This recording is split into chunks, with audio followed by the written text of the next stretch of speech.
បាទសូមគោរពជំរាបសួរបងប្អូននៅក្នុង YouTube ទាំងអស់គ្នាបាទថ្ងៃនេះគឺជួបជាមួយខ្ញុំឋានម្ដងទៀតហើយបងប្អូនបាទអញ្ចឹងមួយរយៈនេះគឺបងប្អូនបានជួបខ្ញុំនៅវីដេអូខ្ញុំទេឥឡូវនេះគឺខ្ញុំមានវីដេអូមួយបាទចែករំលែកបងប្អូនពាក់ព័ន្ធនឹងប្រព័ន្ធភ្លើងផងដែរបាទថ្ងៃនេះគឺខ្ញុំមានភ្ញៀវម្នាក់គឺគាត់ហៅខ្ញុំទៅតឡើងភ្លើងឲ្យគាត់បាទពីបន្ទប់ផងដែរប៉ុន្តែអំពូវាច្រើនដែរបាទអញ្ចឹងមួយការដ្ឋាននេះគឺខ្ញុំនឹងបង្ហាញបងប្អូនទាំងអស់តែម្ដងប៉ុន្តែខ្ញុំមិនបង្ហាញពេញទេដោយសារយើងធ្វើបន្តើយើងចប់ប៉ុន្មានយើងបង្ហាញបងប្អូនប៉ុណ្ណឹងបាទបើយើងបង្ហាញទាំងអស់គឺយើងអត់មានពេលបង្ហាញទាំងអស់ទេបាទយើងបង្ហាញទ្រុសឲ្យបងប្អូនយល់ច្បាស់ពីប្រព័ន្ធភ្លើងផងដែរបាទថ្ងៃនេះគឺខ្ញុំទៅការដ្ឋានរបស់គាត់ហើយជាទី1នេះគឺខ្ញុំមាន3-4ចំណុចដែរខ្ញុំនឹងបង្ហាញបងប្អូនទី1គឺខ្ញុំទៅដល់គឺខ្ញុំសិក្សាជាមួយគាត់កន្លែងណាដាក់ព្រីកន្លែងណាដាក់អំពូលបាទអញ្ចឹងយើងសិក្សាមួយវគ្គនឹងហើយសិនបានយើងអាចដឹងទីតាំងយើងកាត់ចិញ្ចាំងឬក៏ដាក់យោឲ្យចំទីតាំងដាក់កន្លែងទីសង់ទ័រដែលគាត់ត្រូវការបាទឥឡូវនេះខ្ញុំកុំអោយបងប្អូនខាត់ពេលយូរបាទបងប្អូនទៅជាមួយខ្ញុំទាំងអស់គ្នាបាទមុននឹងទៅបងប្អូនកុំភ្លេចជួយ Subscribe នៅក្នុង YouTube របស់ខ្ញុំម្នាក់មួយដើម្បីបានវីដេអូថ្មីបាទពាក់ព័ន្ធជាមួយនឹងប្រព័ន្ធភ្លើងផងដែរបាទអញ្ចឹងបងប្អូនទៅជាមួយខ្ញុំទាំងអស់គ្នាខ្ញុំនឹងបង្ហាញបងប្អូនមួយបាទពាក់ព័ន្ធជាមួយនឹងប្រព័ន្ធភ្លើងបាទឥឡូវនេះប្រព័ន្ធភ្លើងនេះគឺប្រព័ន្ធភ្លើងបង្កប់ទាំងអស់បាទបង្កប់នៅក្នុងជាងទាំងអស់ណាបងប្អូនបាទអញ្ចឹងមិនមែនបដែដូចមុនទេគឺយើងបង្កប់ទាំងអស់អញ្ចឹងមកការដ្ឋាននេះគឺខ្ញុំបង្ហាញម្ដងមួយវគ្គដល់ទៅចប់ការដ្ឋានបើកអំពូលភ្លឺពេញនឹងទាំងអស់ហើយអញ្ចឹងបានបញ្ចប់បង្ហាញបងប្អូនបញ្ចប់បងប្អូនយល់ដឹងពិសេសគឺបងដែលថ្មីបាទបងប្អូនចាស់ខ្ញុំអត់បង្ហាញទេបាទបង្ហាញក៏បងមើលទៅបាទអញ្ចឹងបងថ្មីនិស្សិតបច្ចេកទេសអគ្គិសនីថ្មីបងអាចចូលមើលក្នុង YouTube ខ្ញុំបានបាទឥឡូវនេះគឺកុំឲ្យខាត់ពេលយូរតោះទៅជាមួយខ្ញុំទាំងអស់គ្នាបងប្អូនបាទតោះឥឡូវនេះគឺខ្ញុំមកដល់ទីតាំងគាត់ហើយនៅលើភ្នំមកបងប្អូននៅលើភ្នំហ្នឹងឥឡូវនេះគឺខ្ញុំមកដល់ហើយឥឡូវនេះគឺខ្ញុំបានកាត់ហើយដោយសារខ្ញុំកាត់វីដេអូខ្លះដោយសារខ្ញុំពិភាក្សាជាមួយគាត់ហើយរួចរាល់ហើយអស់ហើយចឹងហើយខ្ញុំកាត់បែបនេះមកបងប្អូនបាទអញ្ចឹងយើងមុននឹងយើងកាត់យើងត្រូវសិក្សាជាមួយគាត់ដូចខ្ញុំនិយាយពីដើមអញ្ចឹងកន្លែងណាព្រីកន្លែងណាភ្លើងរាត្រីអញ្ចឹងទៅអញ្ចឹងហើយបានយើងដាក់សយោដឹងថាកាត់ចន្លោះវាប្រប៉ុណ្ណាអញ្ចឹងណាបងប្អូនបាទឥឡូវនេះគឺខ្ញុំ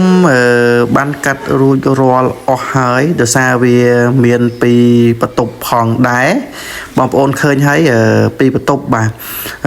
ពីបន្ទប់នេះគឺមិនធម្មតាទេគឺយើងដាក់ភ្លើងច្រើនផងដែរបងប្អូនបាទគឺវាមាន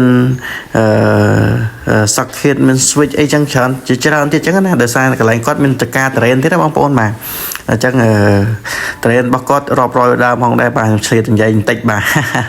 ហ្នឹងហើយបាទកន្លែងគាត់នេះគាត់ធ្វើលក្ខណៈបឹងគីឡូទេបងប្អូនបាទដោយសារលក្ខណៈបឹងគីឡូហ្នឹងហើយគាត់ត្រូវការដេកភ្លើងឲ្យបានស្អាតបន្តិចបាទឥឡូវនេះយើងចូលកន្លែងយើងវិញយើងកាត់ឲ្យអស់ហើយយើងចាប់ដើមបុកវាបងប្អូនបាទនេះសកម្មភាពជាងរបស់ខ្ញុំគឺយើងបុកបែបនេះមកទៅយោដាក់ប្រមាណទៅយោកាត់ប្រមាណទៅយោអញ្ចឹងយើងកាត់បែបនេះបាទការងារនេះគឺយើងការងារមិនងាយស្រួលប៉ុន្មានទេបងប្អូនបាទអញ្ចឹងបងជាងបងដឹងហើយអញ្ចឹងយើងកាត់ហើយយើងដាក់លុះបែបនេះដើម្បីចងទៅយោបងប្អូនបាទបងប្អូនខ្លះក៏អត់ដឹងបងប្អូនខ្លះក៏គាត់ដឹងអញ្ចឹងណាអញ្ចឹងបងប្អូនដែលតែថ្មីបងអាចធ្វើតាមខ្ញុំបងបុកបែបនេះហើយបងដាក់លុះមកដើម្បីចងទៅយោបាទពេលដែលគេបូបទាំងអស់មកគឺគាត់បូបស្មើសាច់តែមួយតែម្ដងគឺយើងពេលដែលគេបូបហើយយើងពិបាកណាស់បងប្អូនបាទអញ្ចឹងហើយយើងកាត់បែបនេះយើងចងទៅយោបែបនេះបងប្អូនឃើញហើយសកម្មភាពបែបនេះបាទឥឡូវនេះគឺខ្ញុំបានបុកហើយអស់បានចងទៅយោហើយអស់កន្លែងសយោច្រើននេះគឺយើងកន្លែងគាត់ដាក់ breaker របស់គាត់ដាក់ disconnector របស់គាត់អញ្ចឹងបងដែល មិនតន់ចេះបាទជាក់មួយសារទៀតបងដែលមិនតន់ចេះបងអាចធ្វើតាមខ្ញុំចង់ចោលបែបនេះមកពេលតែគាត់បូបគឺគាត់បូបស្មើសាច់តែមួយគឺអត់ប្រេះទេបាទអញ្ចឹងវីដេអូខ្ញុំកុំភ្លេចបងជួយ subscribe ផងដែរបាទអញ្ចឹងបងដែលមានស្គាល់ខ្ញុំតាម YouTube មានរកជាងភ្លើងចឹងអីបងអាចមេការសំណងផងដែរបើគាត់ចង់បានជាងភ្លើងនឹងខេត្តកំពតបាទបងអាចតាក់ទងមកខ្ញុំបានបាទខ្ញុំនឹងសិក្សាជាមួយបងរត់ប្រព័ន្ធភ្លើងប្រព័ន្ធទឹកអីចឹងទៅបាទអញ្ចឹងបងតែត្រូវការបងកុំភ្លេចតាក់ទងមកខ្ញុំបាទហើយកុំភ្លេចជួយ subscribe ផងដែរអញ្ចឹងបងចង់បែបនេះមកកន្លែងនេះគឺមានព្រីមាន